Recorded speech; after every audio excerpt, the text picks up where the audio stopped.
Hi, my name is Julia Peck. I'm one of the LGBTQ Bridging Binaries tour guides here at the Polar Museum. And today I'm going to talk to you about a very adorable penguin egg laid by an Adélie penguin in the early 20th century. This egg is here in the Polar Museum. It was collected by a man named Edward L. Atkinson, who was on the Terra Nova expedition to Antarctica in 1910. He collected a penguin egg for his sister. And on the same expedition was a man named George Murray Levick, who studied a full year of penguins' breeding habits on that very same expedition. So he might have observed the very penguin who laid the egg that is here in the museum. George Murray Levick wrote down all of his observations after a year of researching penguins' breeding habits. We have all of those notebooks of his notes, but some of those notes are pasted over, not for publication, written next to it, and some of them are even translated into ancient Greek because he only wanted educated gentlemen to be able to understand what he had seen. The notes that were okay for publication were published in a paper called Antarctic Penguins, which is a seminal work on penguin behavior. The notes that were translated into ancient Greek did make it into a paper eventually called The Sexual Habits of the Adélie Penguin. That paper was limited to a print run of 100. It never got a public reading. That was 1915, and we would have never known about it unless it had been rediscovered in the National Museum in Tring in 2012. What did he find that was so shocking? Well, this is how he concluded his paper. There was no crime too low for these penguins. What he meant was that he was seeing homosexual behavior between, at least at the time, male penguins. Here's what he said about what he saw. One day he was watching two penguins mating, a very run-of-the-mill activity, and then at the end he noticed that they actually swapped places and continued mating, but had swapped roles. He wrote of this, upon which the nature of their proceeding was disclosed, and what he meant was he had witnessed one of the first homosexual acts among animals ever recorded.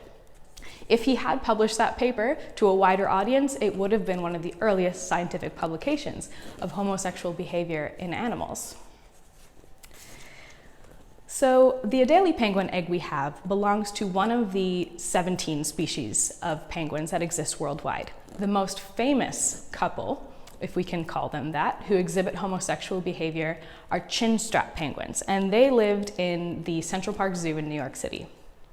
Their names were Roy and Silo, and they exhibited pair bonding behavior that many other penguins exhibit, from flipper flapping to entwining their necks to all of the rest. And they even tried to hatch an egg together. It actually was a rock, but because the intention was there, the zookeepers did give them a real-life egg that belonged to a male and female penguin couple that wasn't very good at breeding. So they decided to give Roy and Silo a shot. Roy and Silo incubated that egg together for 34 days, hatched a healthy penguin chick named Tango, and raised her for 2.5 months. Tango grew up and actually began mating with another female penguin for multiple breeding seasons. A children's book was published in the United States about this little penguin family called And Tango Makes Three. Unfortunately, the book was met with tons of criticism, particularly from conservative Americans who were concerned that the book promoted homosexuality. But this is what the authors had to say about that.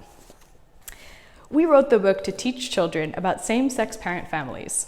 It's no more an argument in favor of human-gay relationships than it is a call for children to swallow fish whole or sleep on rocks. Unfortunately, Roy and Silo have separated. Silo met Scrappy, a female from California, and paired with her in 2004. As we said, Tango herself paired with another female penguin. We can see that penguins are fluid in who they mate with and who they choose to raise eggs with even. And this is not a one-off story of funny penguins in New York. This is what behavioral ecologists think, a legacy of 19 million years of homosexual behavior amongst penguins.